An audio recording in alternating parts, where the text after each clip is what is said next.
Hello बच्चों, आप सभी का हमारे यूट्यूब चैनल आरती एजुकेशन क्लासेस में स्वागत है। आज के वीडियो में हम आपके लिए लेकर आए हैं कक्षा 7 की जो हमारी एडुकेट अभ्यास पुस्तिकाएँ है उसमें विषय सामाजिक विज्ञान कक्षा 7। आइए बच्चों हम देखते हैं कक्षा 7 सामाजिक विज्ञान की अनुक्रमणिका।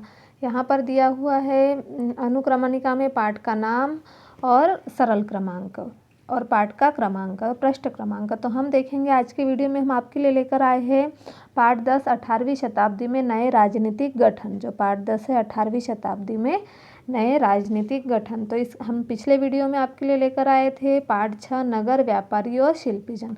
अनुक्रमणिका में पाठ दिए हुए हैं पाठ 1000 वर्षों के दौरान हुए परिवर्तनों की पड़ताल, नए राज्य और उनके राज्य, दिल्ली के सुल्तान, मुगल साम्राज्य, नगर व्यापारी और शिल्पीजन। पाठ 10 18वीं शताब्दी में नए राजनीतिक गठन।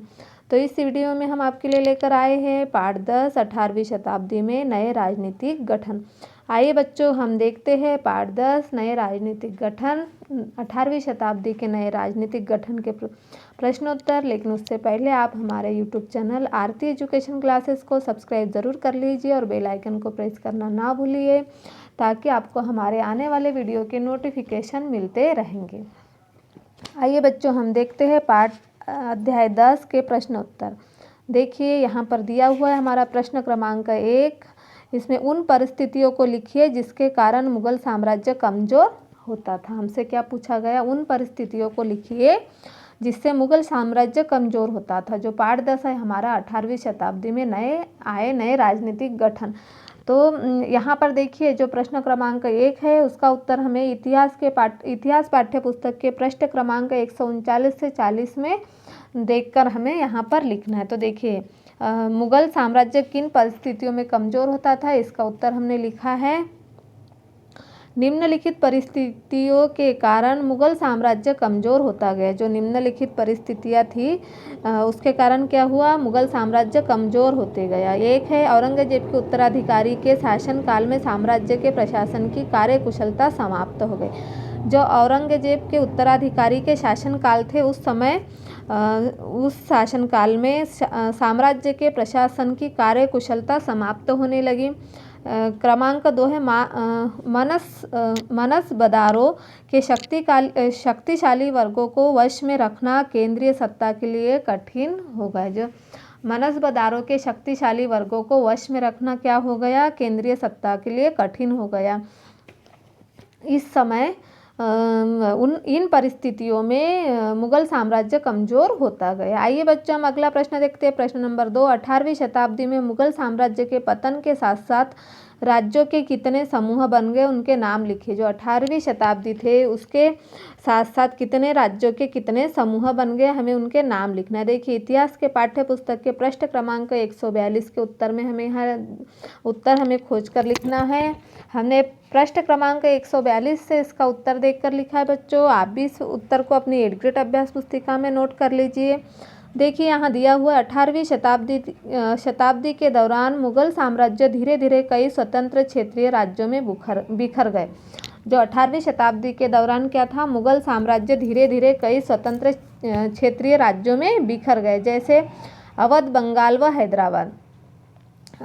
18वीं शताब्दी के दौरान मोटे तौर पर 18वीं शताब्दी के राज्यों के 3 परस्पर व्यापी समूहों में बांटा गया। देखिए कौन से है, एक है अवध, बंगाल व हैदराबाद। क्रमांक 1 है अवध, बंगाल व हैदराबाद।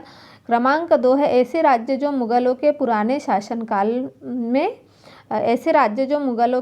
शासनकाल में और क्रमांक 3 है मराठों, सिखों तथा जाटों के राज्य आते हैं। देखिए ऐसे राज्य जो मुगलों और पुराने काल में वतन जागीरों के रूप में काफ़ी स्वतंत्र थे। इनमें कई राजपूत प्रदेश भी शामिल थे। तथा क्रमांक 3 है तीसरी श्रेणी में मराठों, सिखों तथा जाटों के राज्य आते हैं। ये विभिन्न आकार के थे और इन्होंने कड़े और लंबे सशस्त्र संघर्ष के बाद मुगलों से स्वतंत्रता छीन कर ली।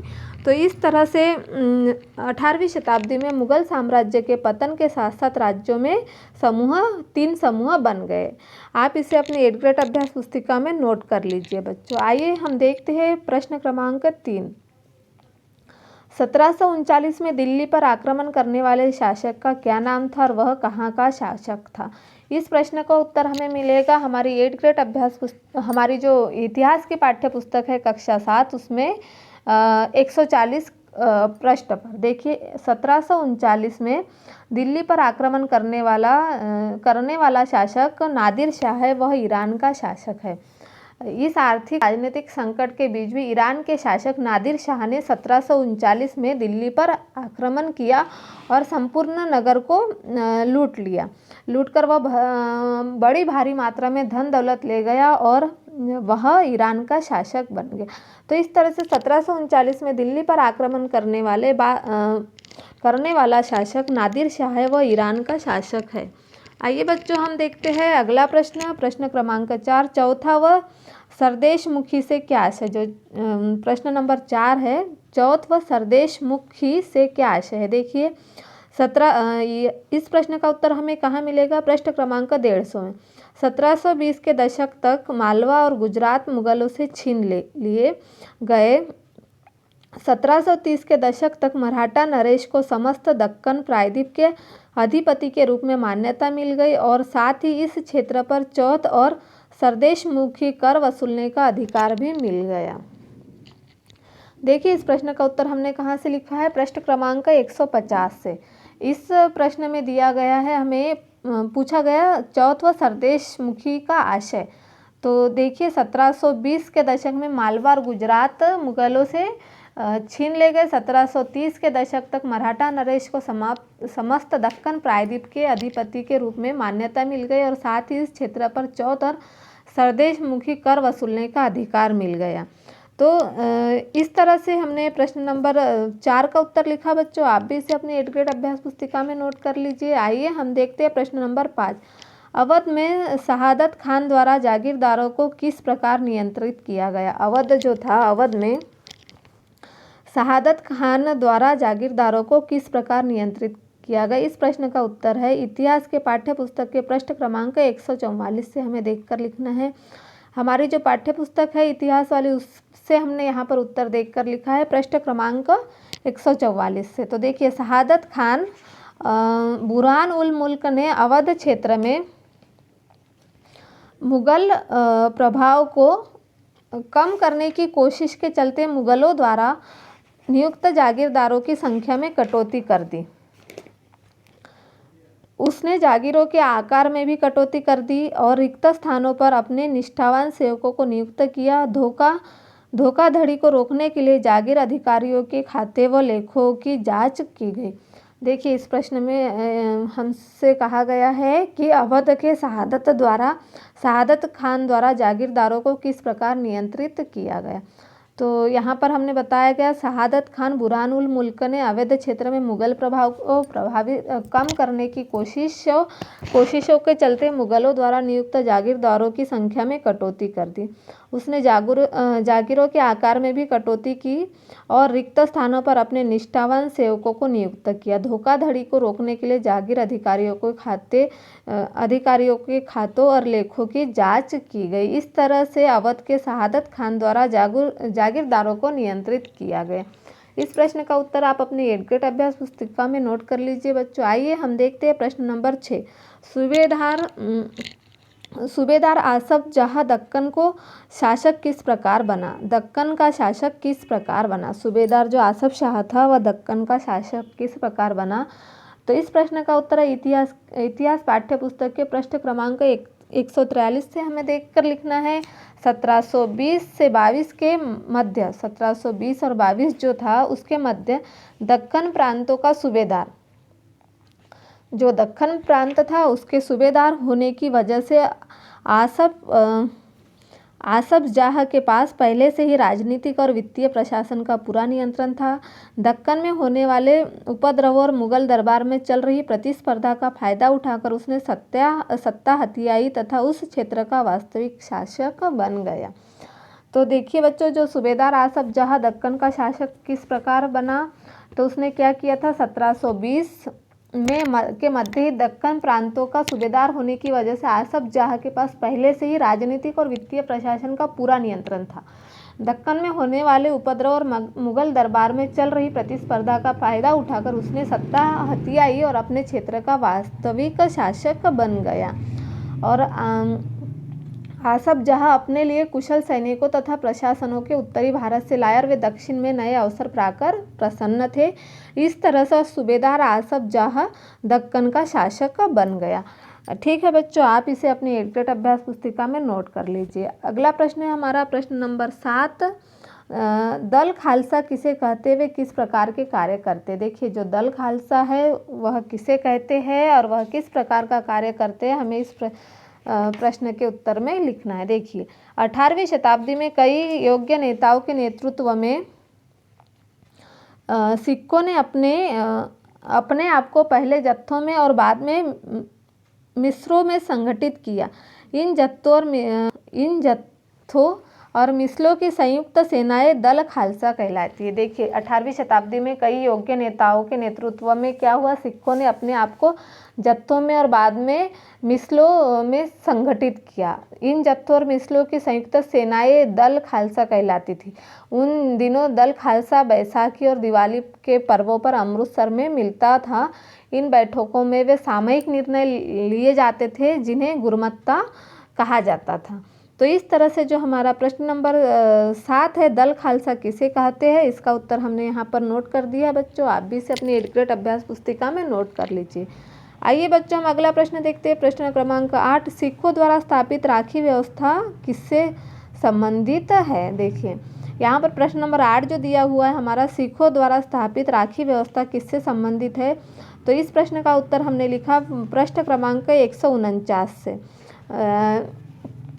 यहाँ पर दिया हुआ है, सिखों द्वारा स्थापित राखी व्यवस्था सिखों की आर्थिक स्थिति सुधारने के लिए राखी व्यवस्था का प्रचलन किया। इस व्यवस्था के अंतर्गत किसानों से उनकी उपज का 20% कर के रूप में लेकर बदले में उन्हें संरक्षण प्रदान किया जाता था। जो उनका 20% था, सिखों में राखी व्यवस्था स्थापित की जिसके अंतर्गत किसानों से उनकी उपज का 20% कर के रूप में लेकर बदले में उन्हें संरक्षण प्रदान किया जाता था। इसे राखी व्यवस्था कहते थे। इस प्रश्न का उत्तर हमने यहाँ नोट कर दिया है। बच्चों, आप भी इसे अपनी एडग्रेड अभ्यास पुस्तिका में नोट कर लीजिए। आइए बच्चों, हम अगला प्रश्न देखते हैं। प्रश्न क्रमांक 9, मराठा प्रशासन व्यवस्था का संक्षेप में वर्णन लिखिए। जो मराठा प्रशासन व्यवस्था थी उसका हमें संक्षेप में वर्णन लिखना है। अंतहीन सैन्य अभियानों के साथ साथ मराठों ने एक प्रभावी प्रशासन व्यवस्था तैयार की। जब किसी इलाके पर एक बार विजय अभियान पूरा हो जाता था और मराठों का शासन सुरक्षित हो जाता था, तो वहाँ स्थानीय परिस्थितियों को ध्यान में रखते हुए धीरे धीरे भू राजस्व की मांग की गई, कृषि को प्रोत्साहित किया गया और व्यापार को पुनर्जीवित किया गया। इसमें मराठा प्रशासन व्यवस्था में क्या होता था, अंतरहीन सैन्य अभियानों के साथ साथ मराठों ने एक प्रभावी प्रशासन व्यवस्था तैयार की। जब किसी इलाके पर एक बार विजय अभियान पूरा हो जाता था और मराठों का शासन सुरक्षित हो जाता था, तो वहाँ स्थानीय परिस्थितियों को ध्यान में रखते हुए धीरे धीरे भू राजस्व की मांग की गई, कृषि को प्रोत्साहित किया गया और व्यापार को पुनर्जीवित किया गया।